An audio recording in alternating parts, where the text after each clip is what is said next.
Well, the MEC for Gauteng Health and Wellness is Nomantu Nkomo-Ralehoko, as you've heard there from the Police Commissioner of the province, Elias Mawela. She has been in touch with the police. She's joining us now via Zoom. Good afternoon, MEC, and welcome to today here on eNCA. Are you treating this as an act of sabotage? Can you confirm that for us? Yes, I think it's an act of sabotage, especially after 2 months that you know that they were been normalizing the environment in Gauteng in our health institutions.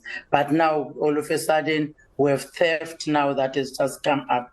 And for me, because this thing happened even on the 19th, which is Monday of December, where clinicians told us that in the facility, they are noticing that the flow of oxygen is very lower than normal.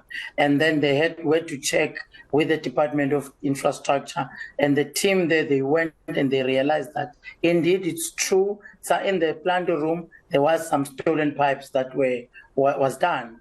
And immediately this led, and we realized that if there's something like that, we must report it to the police, because the copper pipe that has been replaced, by the way, was immediately we had to act swiftly, move those patients, but brought them back again so that things become normal in the hospital. That happened on Monday quietly, so without anybody knowing, because I felt that let's not do things that will raise alarm.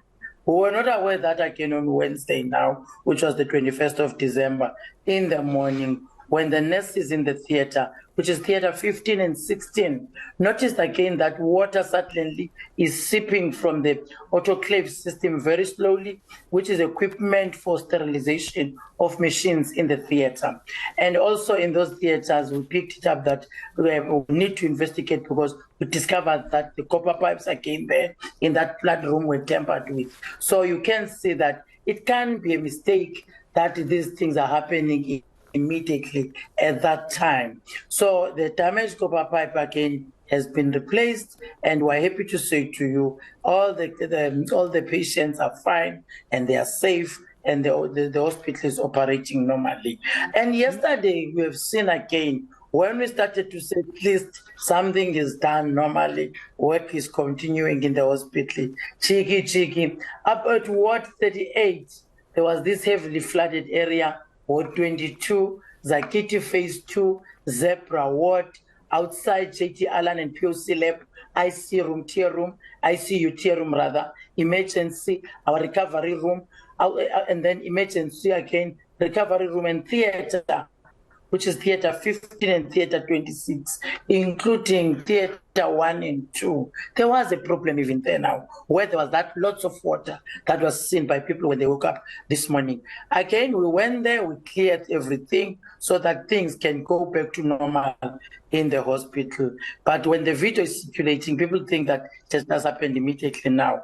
But we're working very closely in monitoring all these things in the hospital. Okay. And we're continuously again assessing the security and the risk areas, so that we need to improve in those areas and close the gaps where we've identified them with Team TIT and Team Health.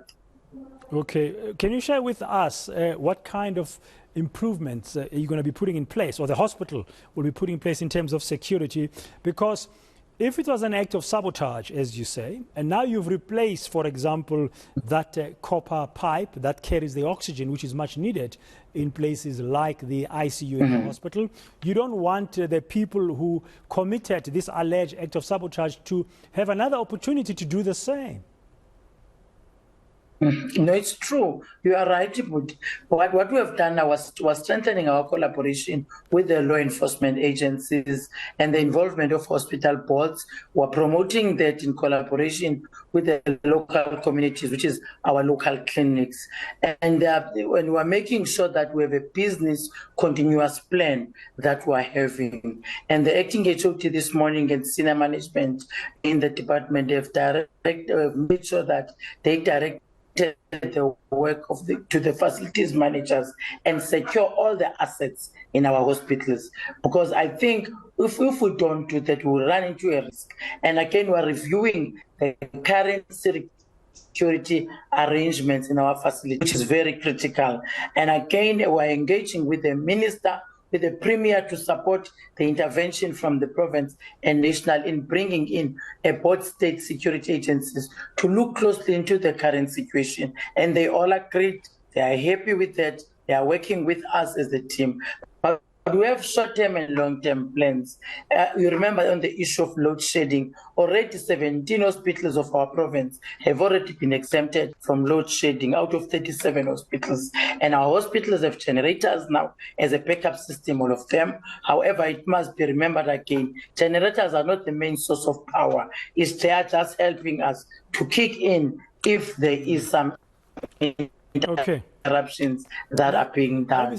And now we're going to have regular maintenance of generators, including the hospitals. Yeah, sorry.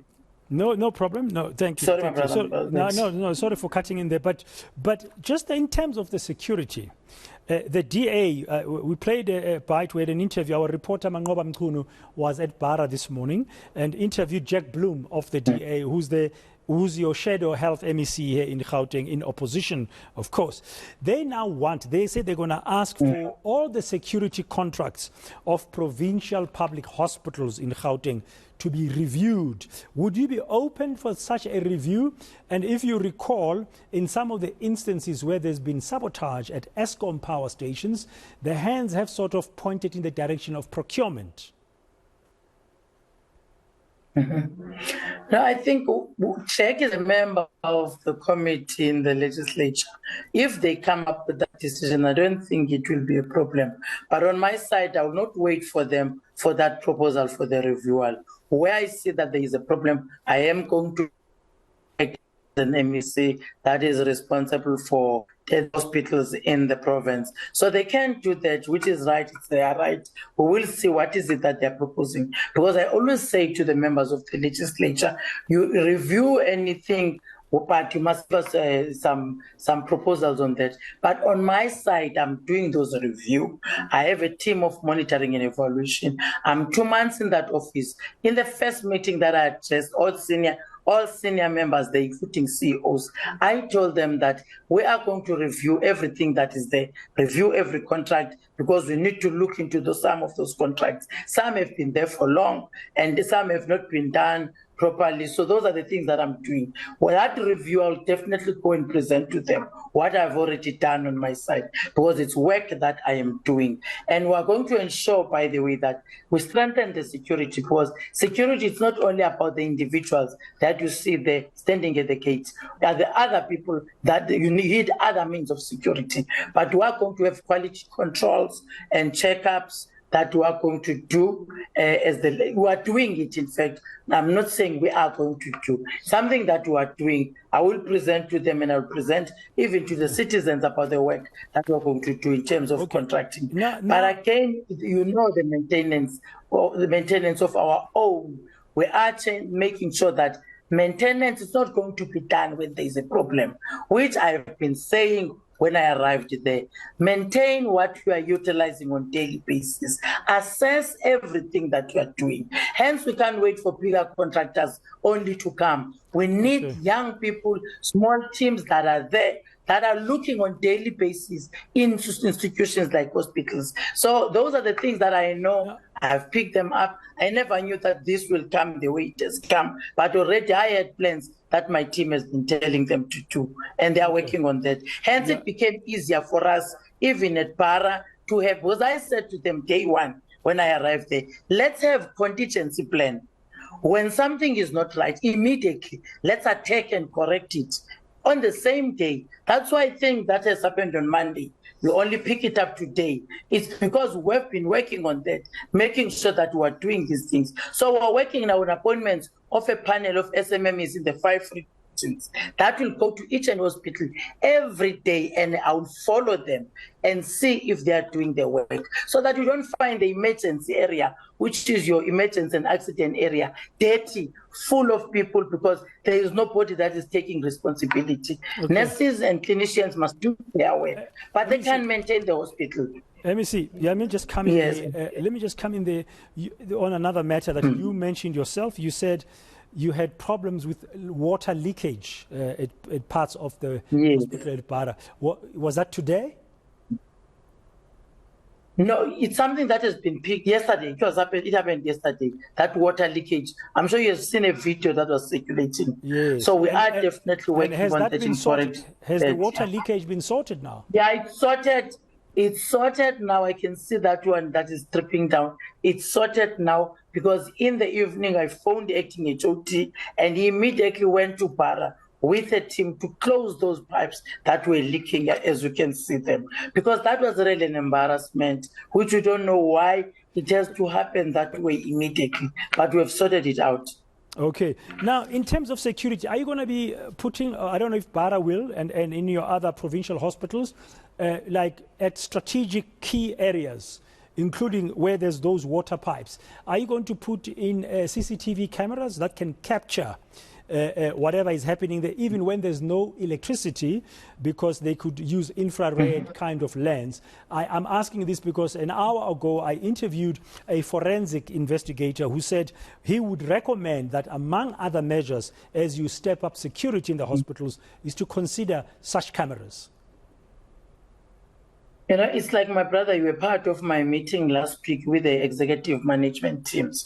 When I said to them, every hospital, we are going to put up CCTV cameras.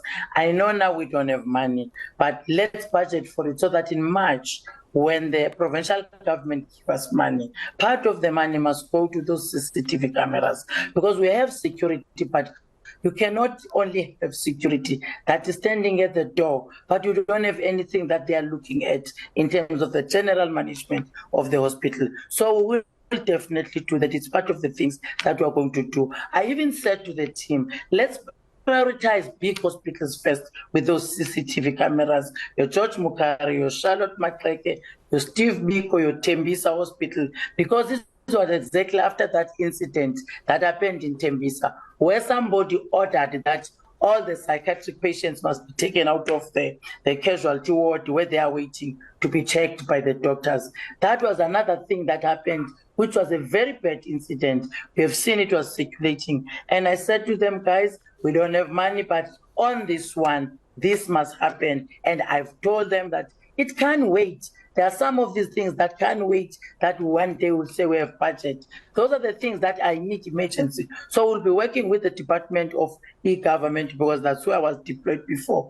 Team E-Government will help us to install those so that they are linked immediately to specific areas where there are threats of theft, like we've seen what has happened in Para. Whilst we continue with maintenance, we replace old pipes with new pipes, because we cannot take down all hospitals. Because one person was saying to me, why don't you build new hospitals? Where are we going to get the money? We will build that hospital, but if we're not maintaining it, it's not going to help us. So we need to maintain what we have, replace new and the old, but at the same time continue the services of helping our own that are not well.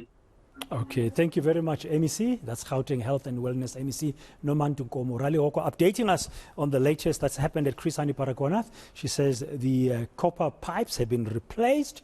Oxygen is flowing once again. The patients in the related areas like the ICU there are all okay at this stage. And the water leakage that was picked up has now been sorted out. And she said she's got plans, and they are beginning to implement them to boost security, not just at Bara, but at a number of other big public hospitals in and around Gauteng.